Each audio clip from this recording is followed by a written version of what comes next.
Tata creator studios శ్రేయోభిలాషులందరికీ కూడా నా నమస్కారం అండి. ఎవరికైనా అష్ట ఐశ్వర్యాలు సిద్ధించాలంటే లక్ష్మీదేవిని పూజించమని చెప్తూ ఉంటారు పండితులు. ముక్కోటి దేవతల్లో లక్ష్మీదేవికి ఉన్న ప్రాధాన్యం ఇంత అంతా కాదు. లక్ష్మీదేవిగా ప్రతి ఒక్కరిని కరుణించే అమ్మకు పూజలు చేస్తూ ఉంటారు ప్రతి ఒక్కరు. దేవతల్లో లక్ష్మీదేవికి గుడ్లగూబ వాహనంగా ఉంది. లక్ష్మీదేవిని పూజిస్తే సుఖశాంతులు లభిస్తాయని పండితులు చెప్తున్నారు. పెద్దగా వ్రతాలు కఠిన దీక్షలు చెయ్యకపోయినా మనసులో ధ్యానిస్తే అమ్మవారు కరుణిస్తారని అంటున్నారు.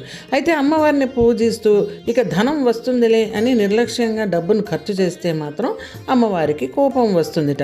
అందువల్ల ధనలక్ష్మిని ప్రేమించాలని, ధనాన్ని వృధా చేయవద్దని కోరుతున్నారు. ఎప్పుడైతే డబ్బుని ప్రేమిస్తూ నిజాయితీగా వ్యవహరిస్తూ అమ్మవారిని పూజిస్తారో వారిని లక్ష్మీదేవి కటాక్షిస్తుందని చెప్తున్నారు. ఇంకొక మంచి వీడియోతో మీ ముందుంటానండి.